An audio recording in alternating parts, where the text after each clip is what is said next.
जय हिंद दोस्तों।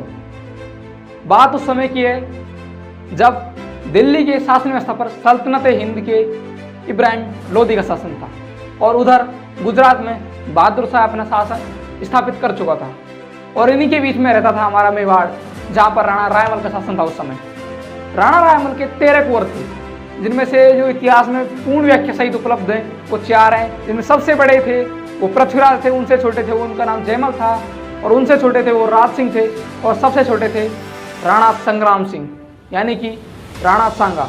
और आज की हमारी इस कहानी के जो नायक हैं वो भी महाराणा सांगा ही हैं। एक बार ये चारों भाई ज्योतिषी के पास अपनी अपनी जो जन्म कुंडली थी उसको दिखाने लगे कि किसके हिस्से में राजयोग है। तब ज्योतिषी ने राणा सांगा की कुंडली को देखकर कहा था कि इसका जो राजयोग है वो बड़ा बलिष्ठ है, इसके छत्र छाया नीचे हजारों स्वाभिमानी तलवारें झुकेंगी। यह सुनकर पृथ्वीराज से राहन आ गया और उसने राणा सांगा की आंख नोच ली। जी हाँ, उस पृथ्वीराज ने राणा सांगा की आंख नोच ली। इसके बाद राणा सांगा ने अपनी एक आंख खो दी और इसके बाद जो राणा सांगा था वो बच्चा था उस टाइम, तो डर गया और मेवाड़ छोड़कर भाग गया।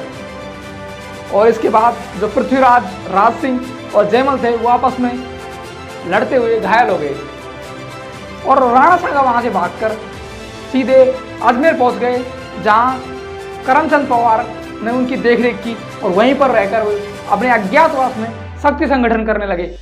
जब 1509 में इनके पिताजी की मृत्यु हुई तो उन्होंने इनको अपने पास बुलाया और इनको मेवाड़ का राज्य कार्यभार सौंप दिया। लेकिन उस समय मेवाड़ था वो चारों तरफ से अपने शत्रुओं से घिरा हुआ था और मैनेजमेंट इसके लिए इनके अंदर शुरू से थी और महत्वाकांक्षी ये बचपन से ही थे।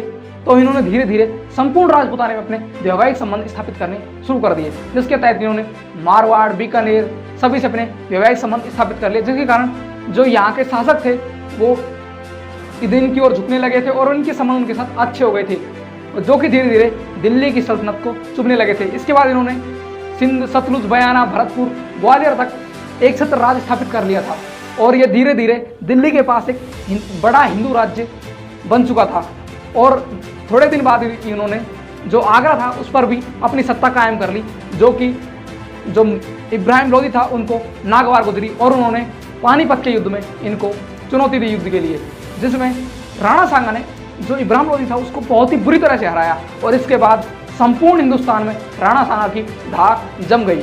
जी हाँ, उसके बाद संपूर्ण हिंदुस्तान में राणा सांगा की धाक जम गई और जिससे सभी शक्तियाँ इनकी ओर झुकने लगी थी और इनके जो मैत्रीपूर्ण संबंध थे वो और बढ़ गए और इनकी विशाल सेना में थोड़ी और वृद्धि हो चुकी थी। इसके बाद इन्होंने 1518 में दोबारा बारी के युद्ध में जो इब्राहिम लोदी था उनको हराया और उनके जो बेटे थे महमूद लोदी उनको बंदी बना लिया। और इस समय मेवाड़ की जो शक्ति थी वो चरम पर थी।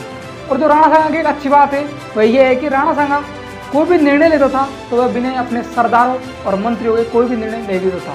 पहले वे मंत्री और सरदारों के साथ विचार मंथन करता था और वो हर समय युद्ध के लिए तैयारी करते रहते थे, क्योंकि वो सोचते थे कि जब भी शत्रु चुनौती देता है तो वह कहकर नहीं देता, वह कभी भी आक्रमण कर सकता है, कभी भी युद्ध के लिए चुनौती दे सकता था।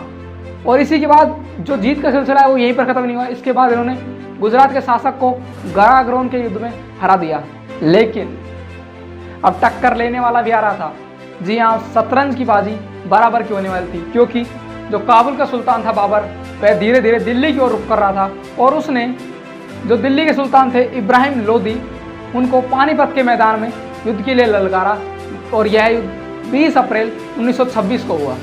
और इस युद्ध में राणा सांगा थे वो दूर ही रहे, वो ना तो बाबर की तरफ से आए ना फिर वो लोदी की तरफ से, क्योंकि वो सोचते थे कि बाबर कुछ दिन भारत में रहेगा और इसके बाद वह काबुल लौट जाएगा, तब वो दिल्ली पर अपना अधिकार जमा लेंगे। लेकिन हुआ इसके विपरीत। जी हाँ, बाबर ने इब्राहिम लोदी को मारकर दिल्ली में ही अपनी धाक कायम कर ली। लेकिन अब धीरे धीरे समय रहते हुए बाबर को भी ये समझ आने लगा था कि जब तक उनके पड़ोस में राणा सांगा जैसा कुशल योद्धा और एक कहें तो एक तरह से जो कुशल दुश्मन है वो है, तब तक वो दिल्ली पर सुख चैन से शासन नहीं कर सकते। इसलिए उन्होंने उनकी शक्ति को तोड़ना चाहा और उन्होंने जो भरतपुर के पास एक स्थान है बयाना, वहाँ पर उन्होंने अपना अधिकार जमा लिया। इसकी सूचना पहुँची मेवाड़ दरबार में, लेकिन राणा सांगा बहुत ही दूरदर्शी व्यक्ति थे, जिसके कारण उन्होंने ये बात पहले ही भाप ली और उन्होंने पहले ही अपने साथियों को, सभी को यह संदेश भिजवा दिया कि वो बयाना के लिए तैयार हों, युद्ध के लिए तैयार हों। और उनका युद्ध था बाबर से, और इसी युद्ध को हम कहते हैं बयाना का युद्ध। अब आप सोच रहे होंगे कि ये जो इन राणा सांगा का साथ दे रहे थे, ये साथी कौन कौन थे? जी हाँ, चलिए बताते हैं।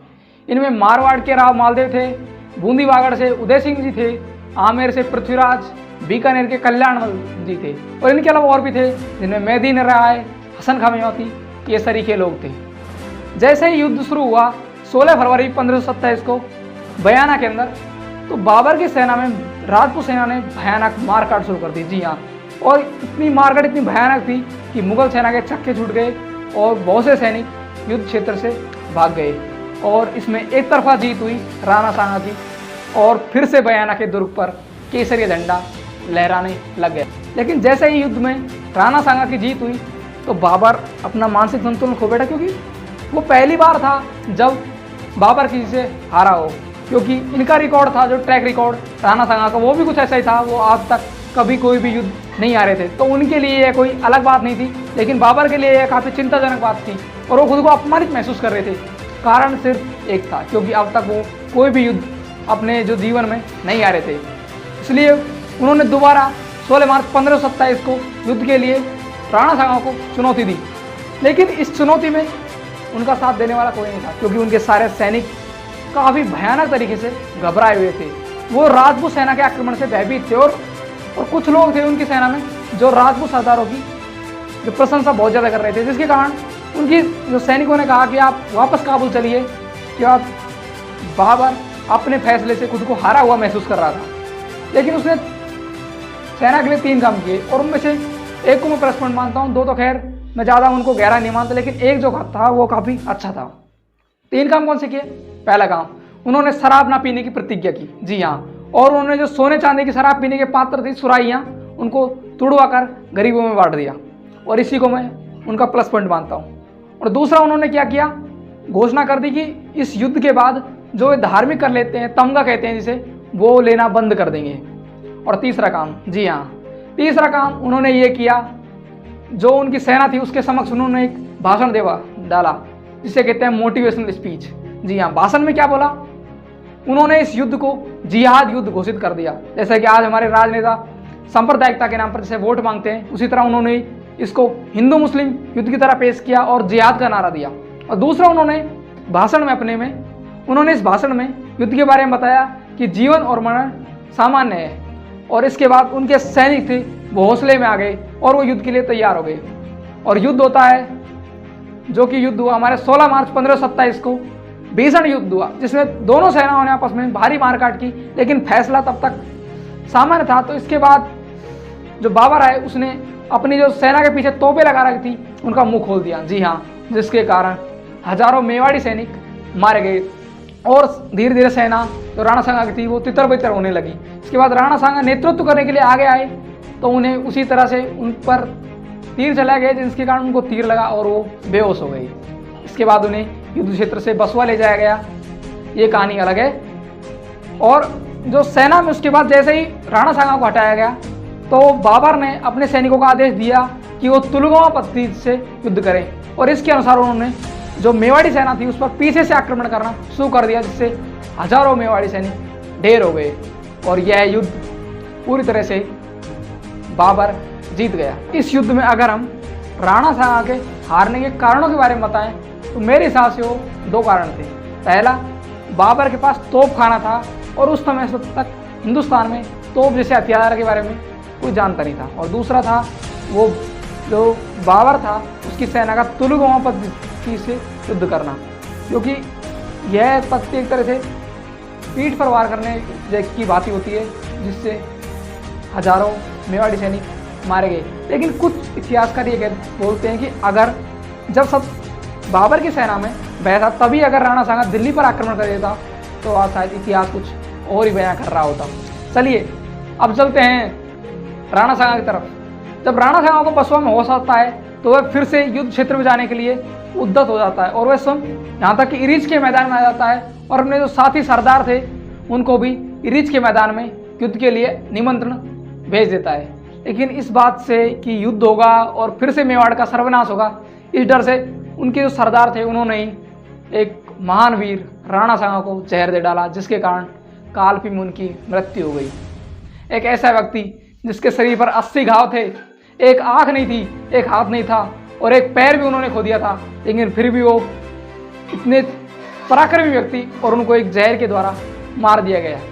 और राणा सांगा सोचता था कि हार आपको तब तक नहीं हार सकती जब तक आप स्वयं हार से हार न मान ले। वह सदैव ये सोचता था कि खुद को परिस्थिति से बड़ा करो, कभी परिस्थिति आपको नहीं हार सकती जब तक आप स्वयं उससे नहीं हार जाओ। खुद के लिए संघर्ष करो और कभी जीवन में हार मत मानो। और अगर आपको लगता है कि यह वीडियो किसी की सहायता कर सकता है तो प्लीज़ इस वीडियो को शेयर कीजिए, और अगर आपको हमारी बातें अच्छी लगती हैं तो हमारे चैनल को सब्सक्राइब कीजिए और कमेंट में ये राय जरूर दें कि अगली कहानी आपको किस व्यक्ति पर चाहिए। और वीडियो को पूरा देखने के लिए आपका दिल से धन्यवाद। मिलते हैं अगले वीडियो में एक नए मुद्दे के साथ। जय हिंद, वंदे मातरम।